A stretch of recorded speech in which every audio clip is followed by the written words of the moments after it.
Madhava Kunja Bihari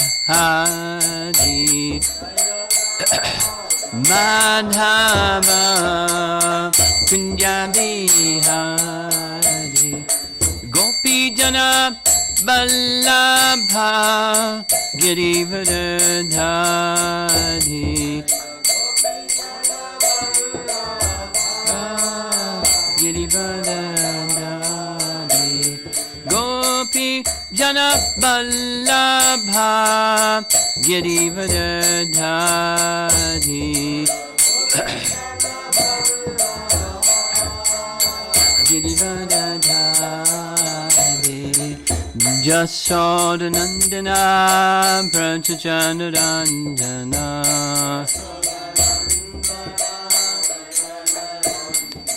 Jasodanandana Prachajanarandana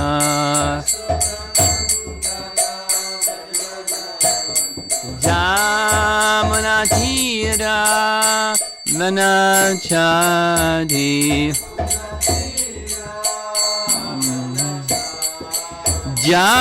Jamunatira Vanachadi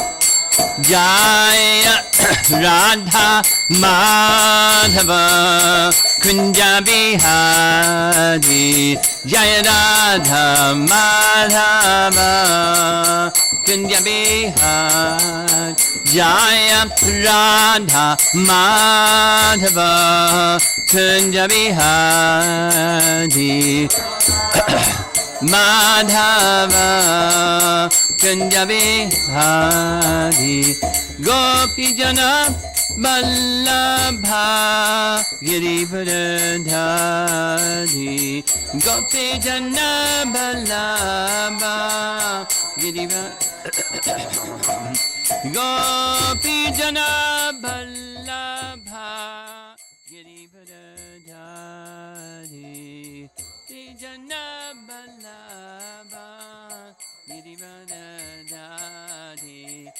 Jasodanandana Prachajanarandana Jasodanandana Prachajanarandana Jamunatira Vanachadi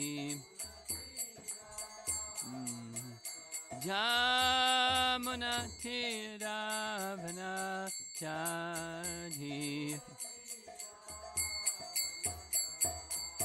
Jaya Radha Madhava Kunja Bihari Madhava Kunja Bihari Jaya Radha Madhava Kunja Bihari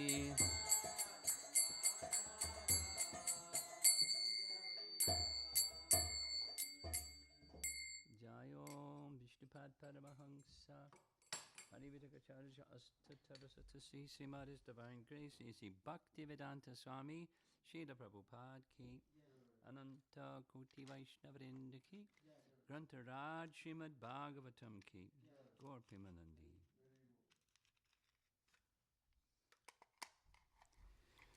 Om Namo Bhagavate Vasudevaya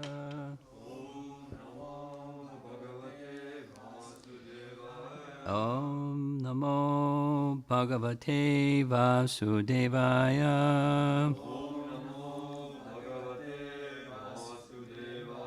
Om Namo Bhagavate Vasudevaya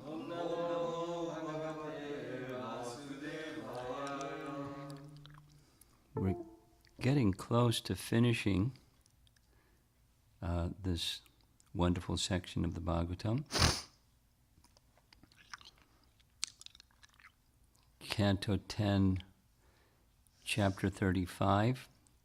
We're beginning this morning from texts 24, 25. Again, these are all in pairs. And we read the verse yesterday.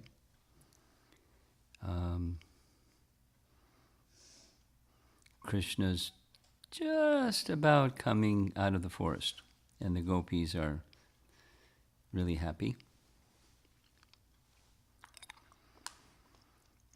He hasn't come out, but they're speaking as if he's come out. That's what I understand. The translation reads, as Krishna respectfully greets his well-wishing friends, which includes the gopis, his eyes roll slightly as if from intoxication. He's a little boy, so he's not, it's intoxication of love, as if in the worldly sense, but in the spiritual sense. He wears a flower garland, and the beauty of his soft cheeks is accentuated by the brilliance of his golden earrings and the whiteness of his face. We'll find out why his face is being described like that, which has the color of a badara berry, with his cheerful face resembling the moon, Lord of the night, the Lord of the Yadus. We'll find out about Lord of the Yadus because he's in Vraja. Moves with the grace of a regal elephant, thus he returns in the evening, delivering the cows of Vraja from the heat of the day. And the short purport, BBT. The word gavam is constructed from the Sanskrit word go, which means cow or senses. Thus, Sri Krishna, by coming back to the village of Vraja, relieved the inhabitants of Vrindavan from the distress their eyes and other senses felt during the day because of being separated from direct contact with him. And then there's all this yeah but stuff. Although they weren't in direct contact, they're seeing him. So what's the difference? Like this whole discussion in Brihad Bhagavatamrita of the personalities in Tapaloka saying, what are you looking for Madan Gopal for? We're seeing him all the time in our meditation. It's not the same. It's the same, but it's not the same. Or someone was asking, Prabhupada was with Krishna all the time. He said it several times, I'm always in Vrindavan. So why did he go to Vrindavan? He's always in Vrindavan.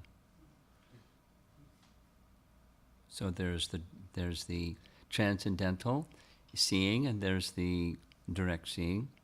So Vishwanath Chakravarti Thakur writes, quote, though he has arrived at the edge of the town, hear why he is slightly delayed, unquote. Paragraph. His eyes are mad, mada, rolling about due to the bliss of seeing his father and other loved ones, or due to love generated from seeing the gopis. The first meaning is for those in Vatsalya Rasa, and the second meaning is for those in Madhurya Rasa. This will be understood later. Paragraph. He is giving some acknowledgement of respect by nodding his head, since, though a prince, he was still young and not obliged to strictly follow the etiquette according to scriptural rules. He gives respect to those dear ones, sva, suhridam, offering blessings, the priests, elders, brothers, servants, and tambula makers. This is the reason for his delay. Paragraph. Sva, suhridam also indicates his beloved gopis. Krishna gives respect to those gopis worshipping him with smiling, blue, lotus glances from the rooftops by his own glances, unseen by others, signifying that he would fulfill their desires. Paragraph. His face was slightly flushed. No, flush for us it may mean become reddish in face, but his it became white. His face was slightly flushed like a ripe baduri fruit due to thirst, hunger, and fatigue from wandering in the forest, or his face was flushed due to experiencing prolonged separation from his dear gopis. Paragraph. His tender cheeks were decorated with the glint from his golden earrings. Krishna is addressed as the Lord of the Yadus, which here means the Lord of the Gopas. The reason has been explained previously. See Canto 10, Chapter 5, Text 20. So here's what Text 5, Chapter 5, Text 20 says in the commentary. King Devamida of the Yadu clan, Yadavas, had two wives, one of a Kshatriya family, the other of a Vaishya family. Through the Kshatriya wife, he bore a son named Shurasena. And through the Vaishya wife, he bore a son named Parjanya. Shura had a son, he had a number of sons, but one of his sons was Vasudeva, a Kshatriya. And Parjanya had a son named Nanda, a cowherd or Vaishya. Thus, Vasudeva and Nanda were cousin brothers with the same grandfather. His grandfather's name is Devamida. Devamida, their grandfather, is a Yadava, and so, although he's in Vraja, the son of Nanda, he's the head of the Yadu clan. Nanda, therefore, was a Yadava. In Skanda Purana, Krishna says, I lifted Govardhan for the benefit of the Yadavas, meaning Nanda and the others. Then another reference, we'll hear it shortly. Krishna told his brother Baladev, among all the Yadavas, that's those who live in Mathura and Vraja, you are the most dear. Paragraph. He walked slowly, like the king of the elephants. With a happy face, he approached nearer, cooling the eyes of the inhabitants of Vraja, which had become hot due to separation during the day. Jiva Goswami writes, his eyes roll slightly with intoxication. The word ishat, or slightly, is used to indicate that Krishna is actually Vishuddha Sattva, not affected by material intoxication. His eyes roll from intoxication, mada, a transformation of joy in his heart. So he has bodily transformations also, although he has a spiritual body. But so do the Brijbasis, spiritualized. This is his natural symptom, and also the special symptom of Navayovana.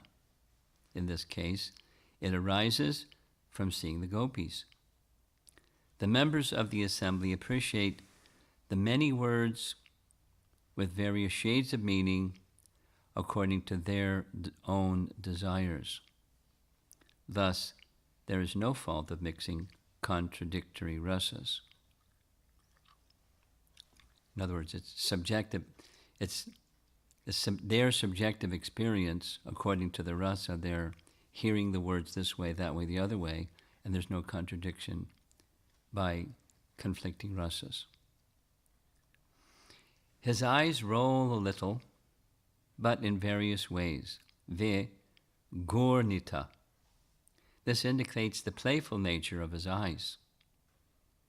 He gives respect to his friends and relatives who have come when he arrives in Vraja by obeisances, embraces, conversations with smiles, affectionate glances, joking glances, and merciful glances. He wears a kunda garland that reaches his feet. Later it says jasmine garland. I guess kunda is jasmine. Anybody know? No. Down to his feet. He has tender, mridu, cheeks. Tender beauty is the natural quality of Kaishora age. Then comes all this. His aging was different than a normal person growing up. We'll hear. He has natural beauty because of the combination of the earrings with his cheeks. But the beauty is enhanced by his elephant-like gait. By his slow movements, the earrings move to and fro. This creates special beauty on his cheeks. Paragraph. He is master of the people of Vraja, Yadupati. It is said in the Skanda Purana, quote, when Krishna lifted Govardhan, he protected the Yadavas from the reign of Indra. Yadupati, he protected the Yadavas. It is mentioned in Harivangsha that Balaram also spoke to the gopis when he came from Dwarka, right? Balaram went. He tried to convince Krishna to go, and Krishna wouldn't go. So he went to pacify the residents of Vraja. So he said, now earlier it was said, Krishna said to Balaram, but he said, among the Yadus, or people of Vraja, you gopis are dearest to me. Thus, Krishna is Lord of the cowherds, Yadu. The object of the highest prema for Gokula being its supreme shelter. Krishna is the supreme shelter for Gokula, thus he's the highest prema. Krishna with a happy face relieves the cows of suffering and comes close. The cows feel suffering because of coming from far off with no rest, because of worrying about Krishna's discomfort, and because of separation from him. He relieves them of distress and also gives them the highest bliss. Sridhar Swami says that Vraja Gavam, the cows, and Vraja also indicates the gopis. It says this again later. Krishna relieves the suffering of the cows, interesting, the carts, and places, Gavam of Vraja, and its people, including the gopis. Or he relieves the suffering of the eyes. Gavam can mean eye, according to the Nanartha Varga. Now, earlier in this same chapter 35, when Krishna enters Vrindavan forest, we hear the effect that his flute has on different entities. A couple of times it's mentioned, even the inanimate objects. The inanimate objects, the explanation is given. They're also conscious, not like the table over there is not conscious, but they're in Shanta Rasa. And the sound of Krishna's flute elevates the Shanta Rasa to another rasa, to an ecstatic experience, the sound of Krishna's flute. So here it's speaking of the carts. That's an inanimate object. where the carts become ecstatic seeing Krishna or hearing his flute or whatever. Paragraph. His face is pale like a badari fruit. According to the gopis' bhava, they discern that he also suffers separation from them. But if one disregards his inner feelings, one could say that he was pale because of fatigue. Like the moon rising in the evening, he appears in Vraja in the evening. Thus, the pairs of verses recited by the gopis have been completed. So we're winding up the chapter. Almost. Sanatana Goswami writes, his eyes roll slightly from joy or intoxication. That is natural for him, but particularly because of seeing the gopis. They roll with variety, vigorna. This indicates the beauty of his eyes. He offers respect to the feet of his mother and father, or he personally acknowledges the gopis by glancing everywhere and rolling his eyes, or he breaks the pride of the gopis by not returning quickly because of playing for a long time with the cowherd boys. He wears a jasmine garland extending to his feet to give joy to the cowherds and cows.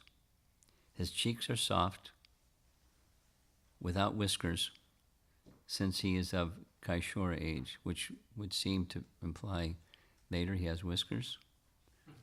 Anyway, doesn't say that either. He decorates his tender cheeks with earrings. Naturally, the earrings and his cheeks combine, but because the earrings sway slowly when he walks, they touch his cheeks. As the Lord of the Yadus gave mercy to the people of Vraja. The Yadus gave mercy to the people of Vraja by having him stay there. Or, Yadupati can mean Lord of the Cowherds. This is stated in Skanda Purana. We read it. He is the Lord of the Cowherds. By manifesting great qualities, he appeared in their family for this purpose. Paragraph. He has a joyful face with smiles and glances. This indicates that special bhava has arisen in him. He frees the cows of their continual suffering. He wears a garland of flowers and leaves. This indicates his great beauty in forest dress. It is understood that he has a peacock feather on his head and wears earrings. As well, he wears a long gunja necklace, as described previously. He has given up his previous dress and now wears a different costume. Besides his desires, because his desires are not completely fulfilled, he slightly gives respect. His face is pale because they consider that he also suffers from separation like them, or he actually has a pale face from separation. Because he walks like an elephant, his earrings touch his cheeks. And the last paragraph is this. Sanatana Goswami writes, he frees the cows of Vraja from their distress by letting them meet their calves. This is unlike us, the gopis. Just as the moon rises at the end of the day and meets the night after separation during the day, and is pale because of separation, so Krishna appears at the end of the day, pale from separation, and meets us. The moon is also the lord of the Yadus, since the Yadu dynasty begins with the moon.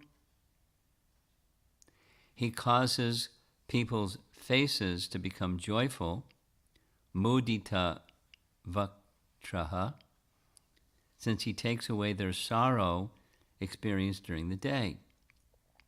He takes away suffering experienced during the day for the eyes, gavam, of the living entities in Vraja. And that's it for this morning.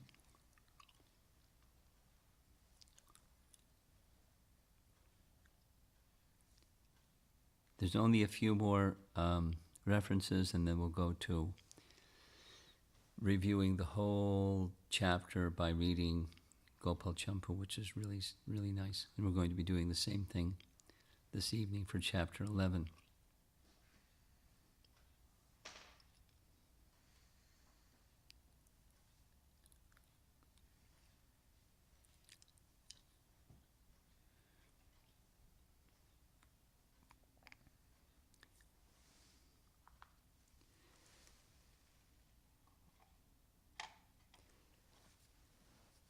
It's often said that Srimad Bhagavatam is the form of Krishna, the 12 cantos, and the 10th canto, his smiling face. And that means by hearing the Srimad Bhagavatam, we are associating with Krishna personally. State in reverse order. Krishna gives his personal association to people of this age of Kali through the medium of Srimad Bhagavatam. And the sound vibration says many things in the Bhagavatam, but it relieves the distresses of the living entities that are caught in this material existence, particularly appropriate or beneficial for the persons in this age of Kali, which is an ocean of faults.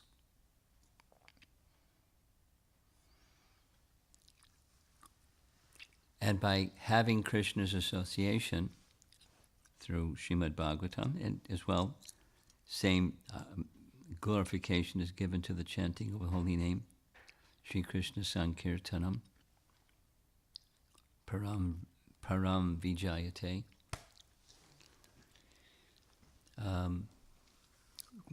One can make a spiritual connection with Krishna just by sound. The whole of the Vedas is transmitted by sound. You know, that's a nice topic to discuss. Material education or the modes of nature are transmitted by sound. I mean, once the modes of the sound vibration activates this mode, that mode, the other mode, then one becomes captured by that mode. It's the starting point is sound. Material creation starts with sound. Material creation starts with sound. I mean, that the Bible says it and Sankhya says it. It starts with sound. And sound is carried in ether, a material element. And then spiritual sound is carried by Brahman, by the spiritual medium of transcendence. So by hearing spiritual sound, we're not only contacting Brahman, we're contacting the source of Brahman, or that upon which Brahman rests through spiritual sound. And we heard, first evening I was here, this nice verse. The sound vibration of the Vedas is like a desire tree, Pancha Kalpaturu. But the desire tree, the Vedas are sometimes called a desire tree, that is to say, a tree that can provide anything. So one can go to Mother Vedas and request anything and get anything through the proper performance of yajna in a proper way and elevation of consciousness and get, whatever you like. But the purpose of the Vedas is not just get what you like. The desire tree of the Vedas is meant to bring one to the position of knowing Krishna. That's the teaching. Vedaishtasaya vairaham eva vedyo. The purpose of the Vedas is to know Krishna, and that which directly discloses Krishna, that's the ripened fruit of that desire tree. And we just happen to be at the right place at the right time and receive Srimad Bhagavatam. That is the ripened fruit. Through sound, the dormant consciousness of Krishna, Krishna consciousness, is awakened through sound, which includes understanding who we are and so forth, in a spiritual sense. Now, the tricky part is our contamination. We're quite accustomed to material conceptions and material enjoyment and material idea of what happiness is, and etc. The covering of illusion is very familiar territory, and it's not easy to let go of that very familiar territory into something unknown. I mean, you have to be a little adventuresome to let go of the known and take up something that's unknown.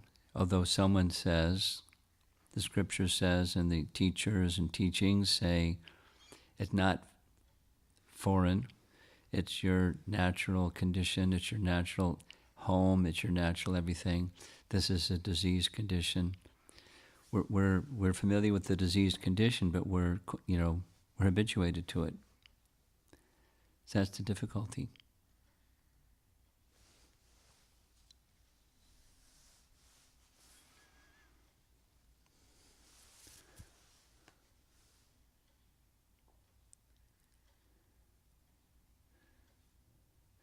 Just a little digression on the topic of Vedic cosmology, because I feel it's important that we understand Vedic cosmology for several reasons, one of them being the TOVP, and people hear about it, and how are we going to explain the TOVP to people that if we don't understand Vedic cosmology?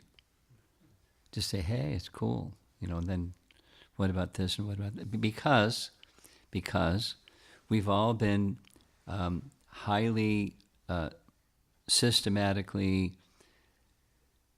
trained up in the material conception of cosmology, of the origin of things, the Big Bang or whatever. And although people say no, but we're all anyway.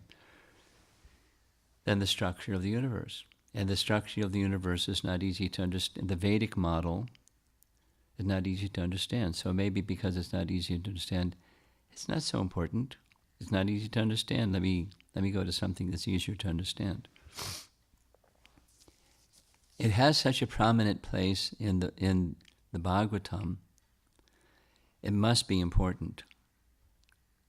And we hear in Canto 2, Chapter 1, in response to the question of Maharaj Parikshit to Shukadeva Goswami, what's the duty of a man who's about to die? In the subject matter, he should hear, chant, and remember. And the first thing is the universal form. Gosh, read that chapter and can you understand it? Who can understand it? Not easy to understand, because of the language and also because it's a transcendental conception. We're not used to it. We're used to the other one. And when we used to the other one, we hear, the transcendental conception, it bounces. It's like, wait a minute. So, but there is a transcendental conception of the universal form, and the universal form is Vedic cosmology. It's stated directly in the Bhagavatam. In 5th canto, the very beginning of the very end, it states it explicitly. This is, because the question is, you said some things about, the construction of the universe. Can you elaborate on it? So he says, Sukadeva Goswami says, yeah, this is a description a detailed description, somewhat detailed, of the universal form. And he concludes, This is a description of the universal form. So just this morning I was looking out the window and saw, the Dwadasi moon, just right out that direction. And then over there is the moon, and over there is a really bright star, and then a really dim star. The rest of the stars you couldn't see. So, what is it? Maybe it's not important. Just like skip it. But in the words of Sadhuputta, which is true, the way we see the universe has a profound effect on the way we see ourselves. And if you want to know yourself, what's this place where we are? And you can just leave it. The material conception is whatever it is, or really doesn't matter anyway because we're transcendental beings and I don't need to know what this universe is. But it has this conditioning effect. Not only the illusion of Maya, but the conceptions of who we are and the place where we are, what to speak of Krishna.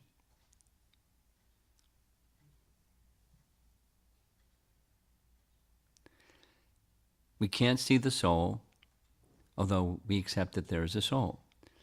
We can't see Krishna, although we accept that there's Krishna. And we can't see the universal form, Vedic cosmology, because we don't have the capacity. But there's this very elaborate description. And how does it work? Well, it has different conceptions of space and time, and so forth. Without going, there's descriptions that just don't fit. And that's just even this universe, what to speak of the 10th canto Bhagavatam. A mountain that's 80,000 yojanas tall. And so on. And trees that are, there's no such thing. There's no such thing within our experience. So where's it coming from? Or how are we supposed to just skip it and go on to the next canto? That's one thing. But so I at some point in time, I'm being encouraged to do this, and I'm a little inspired to do it, although it's way over my head, presently, but I'd like to understand it better and give an understanding, at least according to my capacity to understand. What is this thing? The universe in which we are, in the Vedic picture of the universe in which we are, in Vedic cosmology. And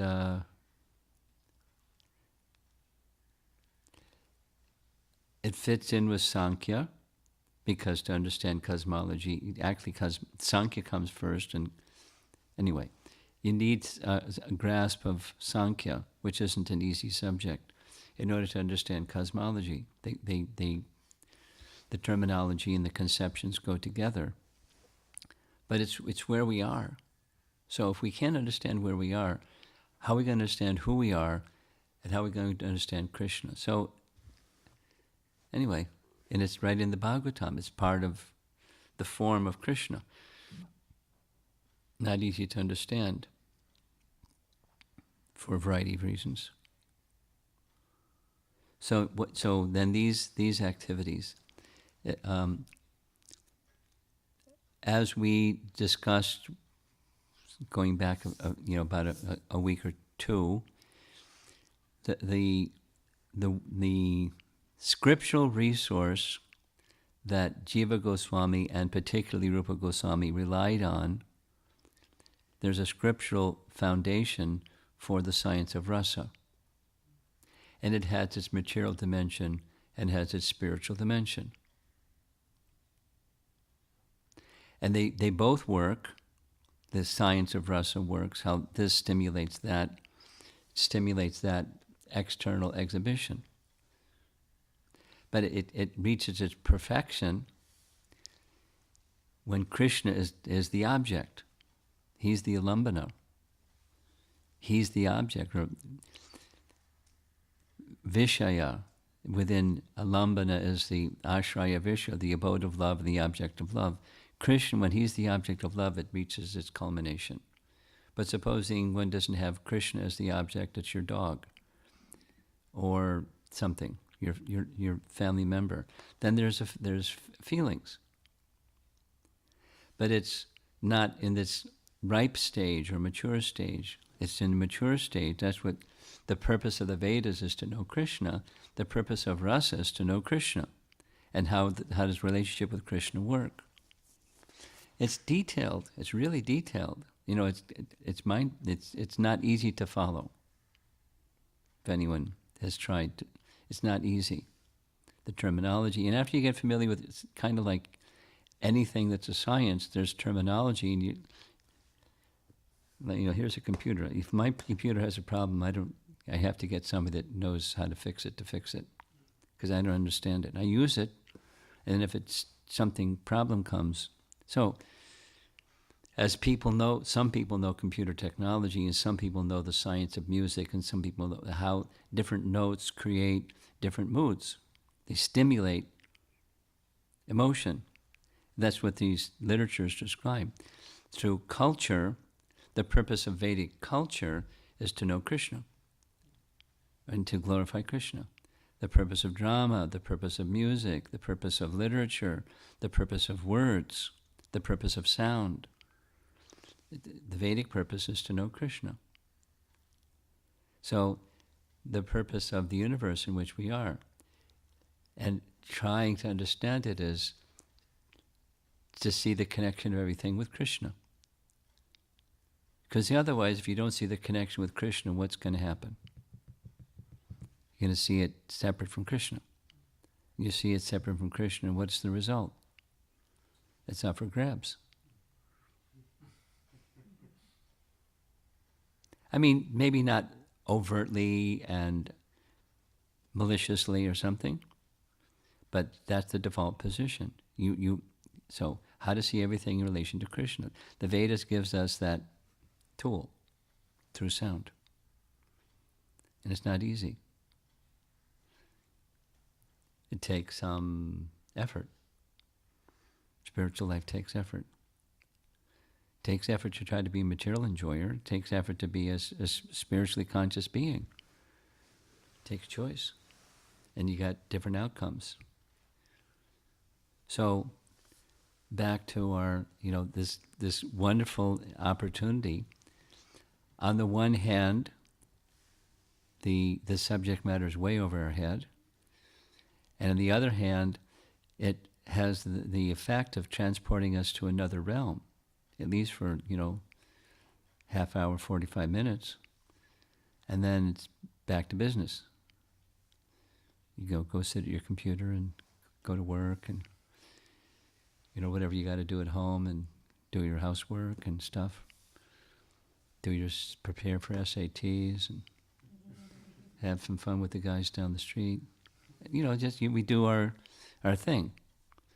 That's usually, not with remembrance of Krishna. So how to gradually awaken the remembrance of Krishna is through sound, and how that touches the heart. A lot depends on how eager we are to connect with Krishna. It's not an philosophically intellectual kind of thing, or even a religious kind of thing. It's a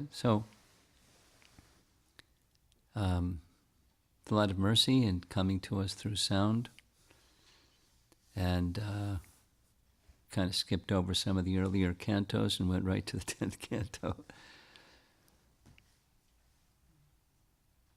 Let's see how it goes. I'm thinking in the evening,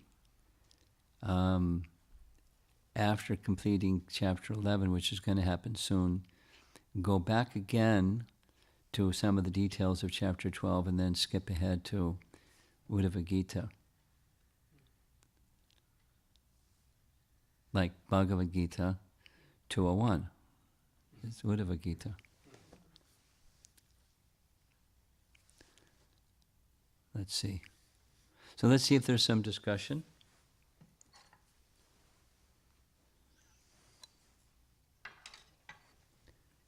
Krishna is returning from the forest to Vraja.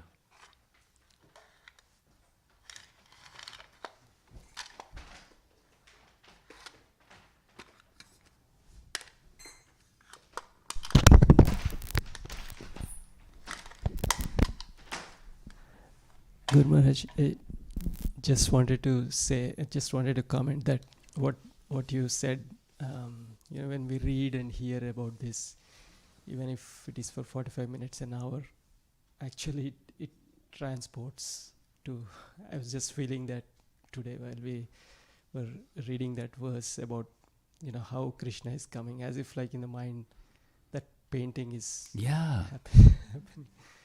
In words, there's a painting, and then this is painting through words, and both have one sense, another sense. Yes, The more powerful sense is ear, and it can transport one. And then you may want to, you may want to express it in a visual way, but it's a visual picture. Right.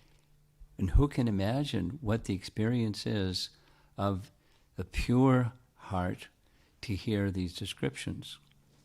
Whew. Keep going. Yes. So it was very. Just today I was feeling that, so I just wanted to express. The question I had was the universal form. We hear this universal form Shukadeva Goswami describing, but yet it is said that it is imaginary, or is it said that it is material? I'm not sure, but there are different ways of understanding it's imaginary. One way, to keep it really simple, because there's other ways than one way, it's temporary.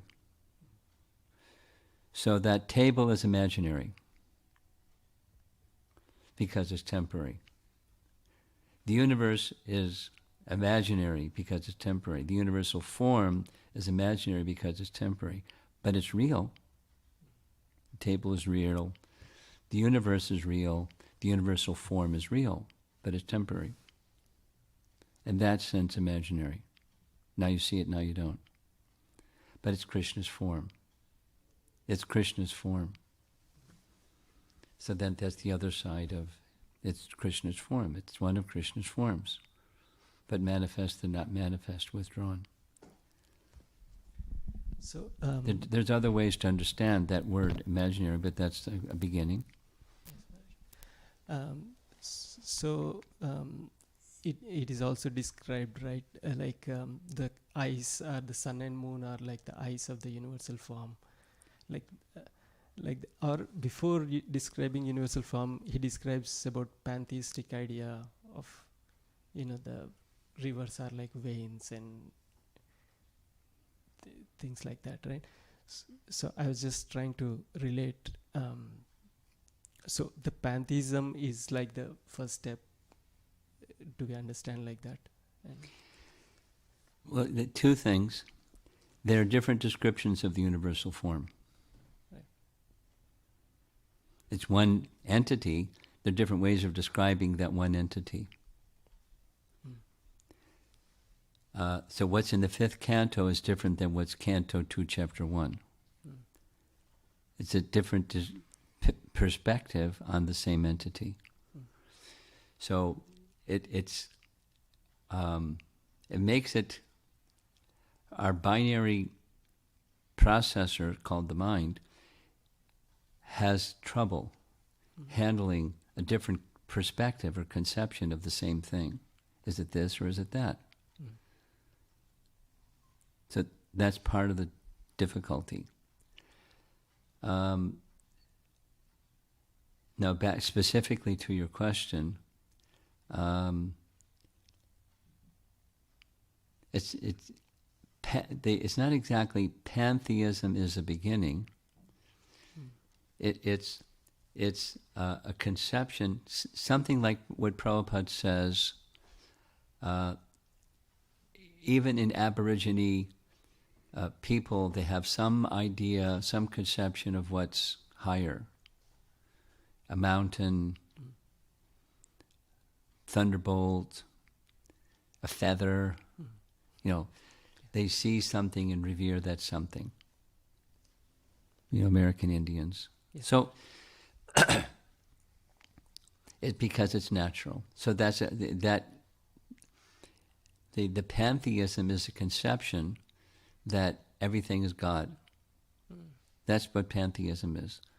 The tree is God, the mountain is God, the river is God. It's God is within nature. That's pantheism. And then it goes up a little bit, then the controllers of those things. That's another upgrade on the pantheism topic or conception. Commonly pantheism means there's many gods, but more explicitly it's God is within nature. And then there's the controllers of the elements of nature, so that's pantheism. So there's grades of pantheism. That's the point. And it's a beginning. There's something above me. And so it's theism instead of atheism. And the description of this universal form that you're referring to in Canto 1, specifically two things. It says it's to help the person that doesn't have a conception of God form a conception of God as a person by things they can perceive with their senses.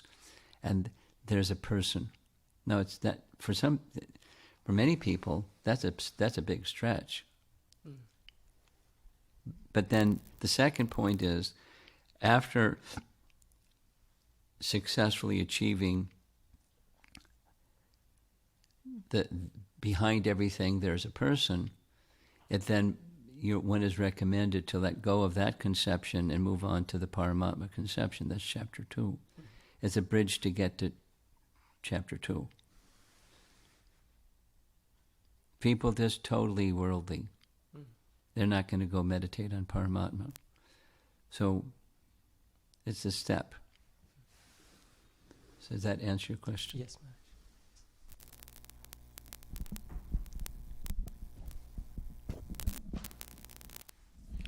Hare Krishna Maharaj. A few questions on the chat here. One from Janardhan Kalvar. If we are in relationship with family of animal. Family of animals? Animal. Family of animals? And he says family of animal. That's what it is. So I'm assuming it's maybe like a dog or... If I'm living like a dog? Is that what he means? In relationship. Does that mean if they have a house pet that's a dog? That's what he means? Or it means... He has not placed it like that. Okay, let's carry on. Okay. If we are in relationship with family of animal and see Krishna in them, is it still misplaced? Is it? Still misplaced, seeing Krishna in... No. Krishna is within. Now, there's levels of conception of seeing Krishna within. But it's not misdirected, misplaced conception. It may be not mature or not complete, but it's not wrong. Krishna is within. Krishna is within everything. Animals and trees and mosquitoes. Krishna is within. So, the next question is from Archana Vaidya Mataji. Hare Krishna Guru Maharaj. In Bhagavatam, we see that Vidura's advice to Dhritarashtra is to leave home immediately. Also on Krishna's departure, Pandavas quit home. I was wondering why didn't they stay and engage in service to Krishna until last point of life and felt a necessity of leaving everything? Well, the circumstances are different for those two. In the case of Dhritarashtra, it was obsessive, compulsive attachment. And to get free from that, there was only one choice for him. Break that obsessive, compulsive attachment. There wasn't another option for him. And for the Pandavas, quite different. They're attached to Krishna. They're not attached to the temporary. But they wanted to be with Krishna. They wanted to be with Krishna. So they left the temporary to be with Krishna. Now they could have done it this way, that way, the other way. They they were inspired to do that way. 'Cause they're part of Krishna's entourage when he performs his worldly pastime. So Krishna went to another place and they went to another place to join him. That's the spiritual conception. And could they have done it differently? Yeah, they could have done differently, as is being suggested. But they wanted to be with Krishna. So one more from Rukmavati Mataji, Rukmavati Devidasi. Guru Maharaj, are there any guidelines on how much effort I need to put? Yeah. It's a very simple one. What's the language? Over endeavor. And where's the line for over endeavor? Kind of like your question yesterday evening. Over endeavor. Prabhupada made it really simple. You make a sincere effort. And if the sincere effort moves the circumstances, fantastic. And if it doesn't, fantastic. So you make a sincere effort. Now, what's a sincere effort as opposed to one that's not? Where's that line? A little bit like Harish's question yesterday evening also. You know, you certainly don't compromise sadhana. And then there's also the affective part of attachment. Is your endeavor filled with attachment, or is your endeavor filled with, I want to make this offering to Krishna? And then another dimension is instructions of the spiritual master. Classic example in ISKCON, 2 of them, was the completing of Chaitanya Charitamrita. Prabhupada gave them Mission Impossible, and they said impossible, and Prabhupada's reply, impossible is a word in the Fool's Dictionary. So they did Mission Impossible, and they knocked themselves out, literally, day and night, for the period of time, and they completed it, because that was, in one sense, an over endeavor. But it was the order of the spiritual master, so it wasn't. Ordinary circumstances, it would definitely be an over endeavor. They compromised their sleep, they compromised everything. Their families, they compromised everything. One normally doesn't do that. On the order of the spiritual master, they did it, and the period was over, and then there was a recovery period.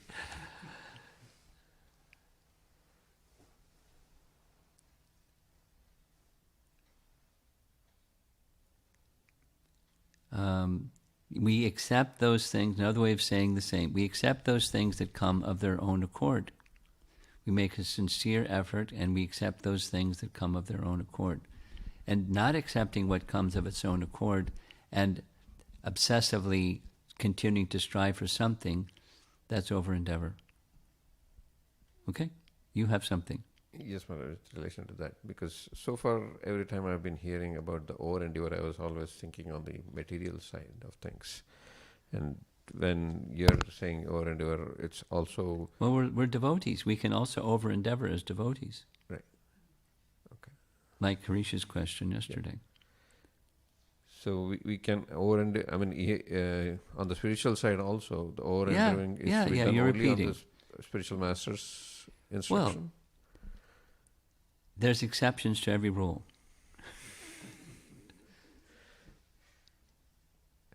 Okay. And the same thing, that we be satisfied with whatever sincere effort we put and what comes off its own Yes, card. that's on the right. spiritual That's side right. as well. That's right. Okay. Now, one who makes sincere effort has the following experience. My capacity increases.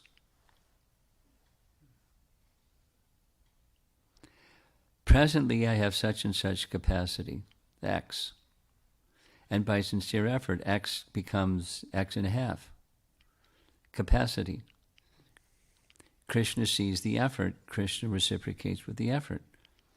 But we don't knock ourselves out, the over-endeavor thing. If Krishna, we have whatever we have. We have resources, we have abilities, we have acumen, etc. We don't over-endeavor.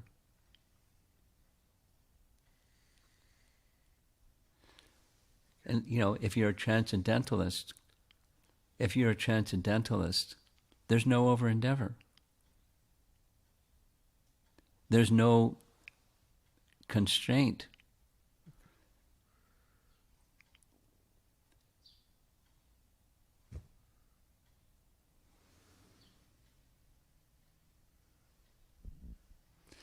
Krishna calling the gopis, they left. There's no over-endeavor. It's spontaneous Vraja Prem. There's no over-endeavor. But, back to us, the worldly people, there's an over-endeavor. It's material attachment rather than pleasing Krishna. That's the over-endeavor. So we're mixed devotees. We make some endeavor according to our capacity, and we're satisfied with whatever Krishna provides. And some people have, this, and some people have that, and we're not like looking over to the neighbor and say, they've got more than I have. We're happy with what Krishna provides us. We're making a sincere effort, and, we're not knocking ourselves out. Blaming ourselves or compromising sadhana or, judging others and judging ourselves. You don't do that. That's over-endeavor. Sometimes, Maharaj, I feel in that regard that maybe it's a message from Krishna that I need to really do more. We can always do more. There's no limit to doing more. But it's your question yesterday, discretionary savings and stuff. Right. And so we rely on Krishna. Even when we're doing our endeavors, we can always do more. But we don't do the over-endeavor more, where it's attachment. The consciousness behind the endeavor is an attachment on the material side, not the attachment to pleasing Krishna. If you can make some endeavor to chant flawlessly, then you'll have a clear idea of where the line goes of over-endeavor or too much attachment.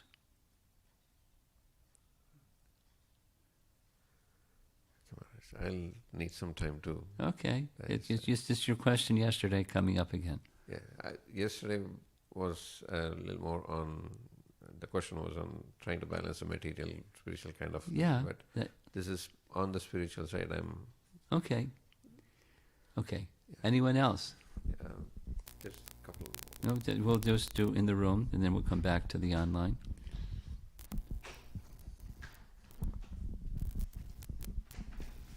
Hare Krishna, Guru Maharaj. Maharaj, the transcendental sound... Speak right into the mic, thank you. The transcendental sound, what I was just thinking is every day when I do is okay, this is my time for chanting, or this is my time for hearing. Good. And it is done, and I put it on side and do other things. Okay. But what I was, just by hearing other things, again I have to reset myself to do the things again. But what I was just, is my understanding right? When I'm doing other things, I just don't put, this is done, but I can have that conception in other things also. Yes. Because it becomes so tough for me to come back when I just it's for me closing this door and opening a different door, and again to reopen this door, it takes a lot of effort. Well, you carry it with you. That's the idea. Okay. And it's not like go back and open the door again. It's meant, as bhakti matures, it stays with you. Okay. Let's go to Mother Jasoda, not you. And then when she's churning butter, or she's cooking, or she's whatever she's doing, her mind is on Krishna. Not like, okay, I spent time with Krishna, and now I'm over here cooking, and over there I'm churning butter. It's the affection and the mindfulness of Krishna is with her always. So now we'll go to us. There's blocks of time, that's good. That's how we should manage our time. And the hearing and chanting activities, the chanting and hearing activities are meant to awaken attachment for Krishna, maya sakta.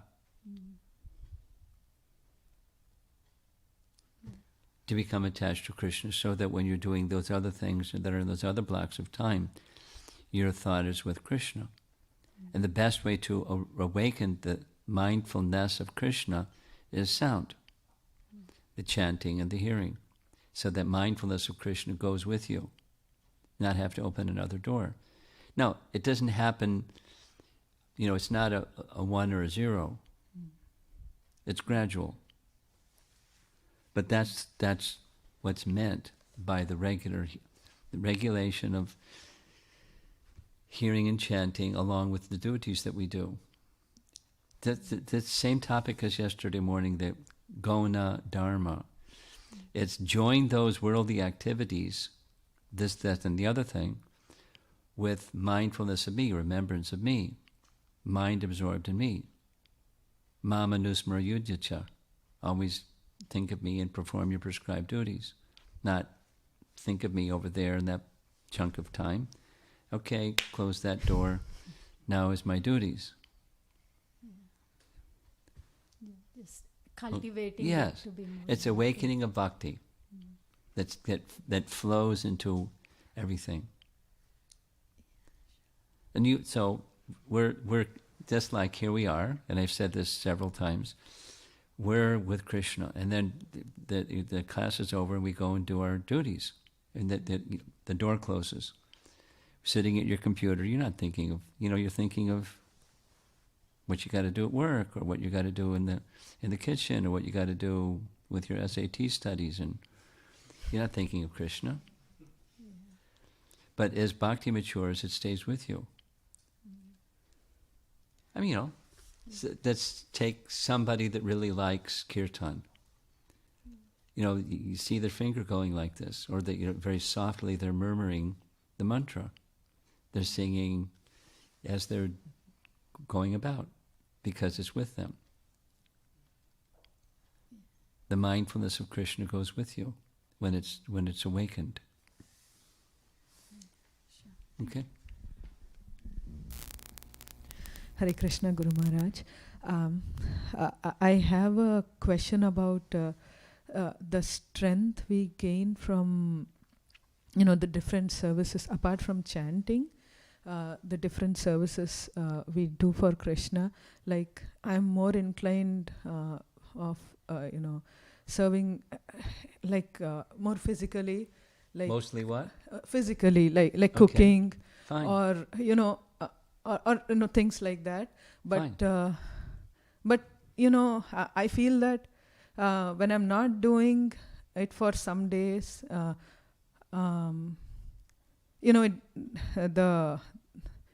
I fall down, or something like that. You're not doing what for some days? Like any physical, The physical service things. for Okay. Krishna. Okay. So, I just wanted to know, while cooking, I hear, but I'm more inclined to these things. So, how can I just wanted to know, can we gain strength? Yes. Okay. Each of us have our nature. Yeah, yeah, right. And, in the car ride on the way to the program last night, I was making some suggestions of how people in this community that aren't so inclined might be inclined. It's doing something they like to do.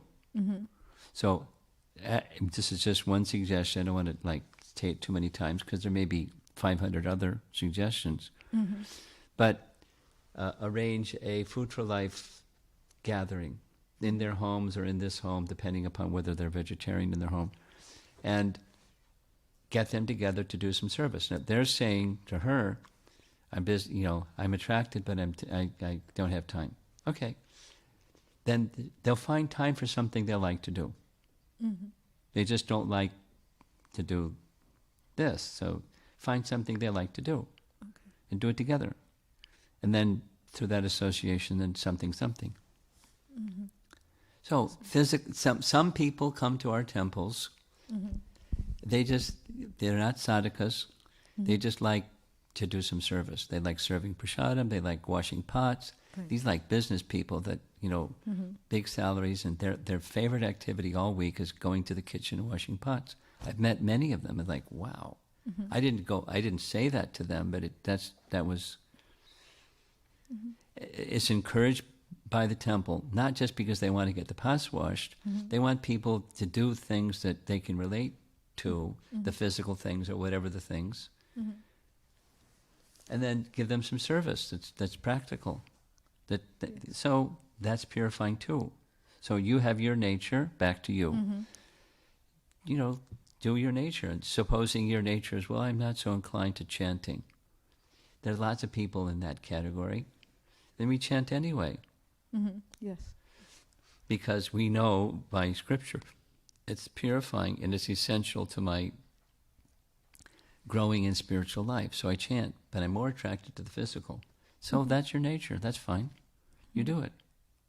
Give energy to it and try to carry mindfulness of Krishna with you into those activities that are physical, that suit your nature.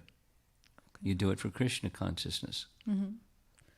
So my bhakti will... it's karma yoga. Yad karoshi yadasnasi, you know the verse. Whatever you do it for Krishna. That's karma yoga. It's not bhakti. Yes. You're offering the result to Krishna. This is my nature. I'm offering it to Krishna. Please accept. Okay. And then bhakti it goes more to the heart level. Your life is just pleasing Krishna. Whether it's something you're inclined to do or not inclined to do.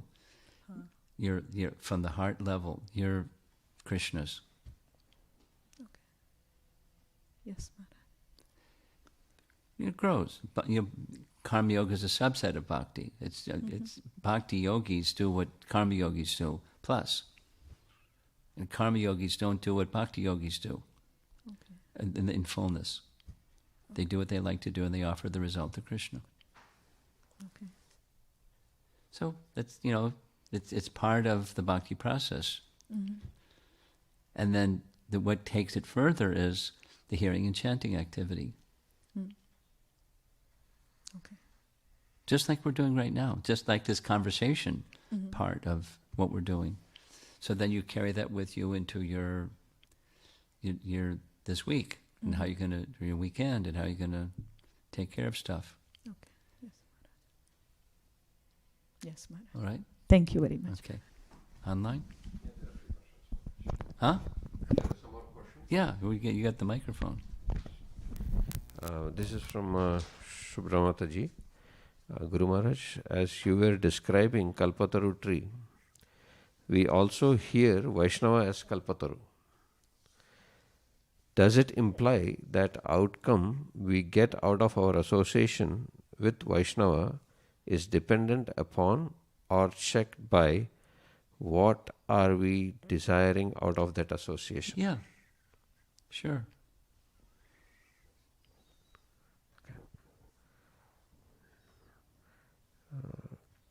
Please give your blessings, Swamiji, so that my daughter can do well in her exams. And she finds a nice husband. Swamiji, please give your blessings.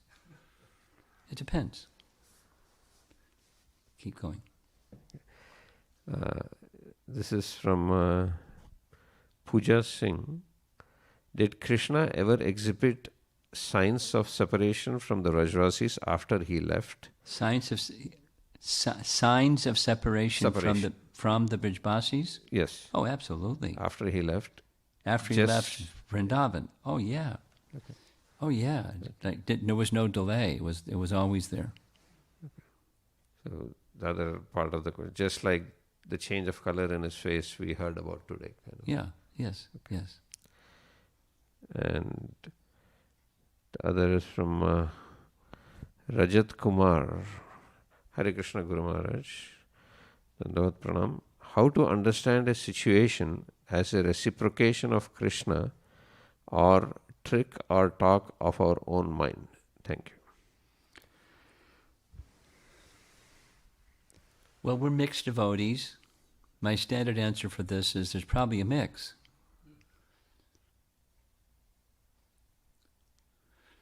We're devotees, and Krishna reciprocates with his devotees, even the mixed devotees. He reciprocates with us.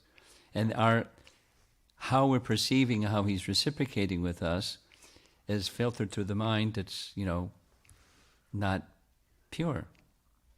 So our experience is going to be a mixed experience. But Krishna's not absent because we're a mixed devotee. He's there. Okay, when you read the questions, skip the part, thanks Guru Maharaj for a nice class and all that stuff. Okay, Just leave that out. So this next question is from Anjum Biswas. This is actually question from Vishaka. Why are we not God? Why are we not? God. Because we're not. Because there's somebody who already is, and we're his part and parcel, and that's who we are, and he's who he is. Okay. That's it? Yes, I had one question. Okay. Maharaj, you mentioned that when Krishna plays his flute, the souls who are in the Shantaras, they get the ecstasies of the other rasas. Not exactly. I didn't say that. Okay. Maybe. What I said was, you can go back and hear the recordings or read the commentary, but it says in the spiritual world, everyone has a relationship with Krishna. The inanimate objects are understood to have Shanta Rasa, neutrality. And when Krishna comes before them, that Shanta Rasa becomes stimulated in an ecstatic mood. Not that they change their rasa. If I said like that, then I misspoke. They don't change their rasa. They just experience an ecstasy that normally they're not experiencing. And they mentioned, for example, as the cloud renders service. That's above Shanta, that's Dasya. The cloud hovers above Krishna's head to make shade in the heat of the sun. The cloud makes a rumbling sound, exhibiting ecstasy, but is very careful not to override Krishna's flute sound. So that's a dasya mood. So, but it's arising out of an ecstasy. So I don't. It's not that the cloud shifts from Shanta to Dasya, and then they render some service. It's in an ecstatic state. Does that answer? Yes, Maharaj. Okay. Thank you. Srila Prabhupada ki jai.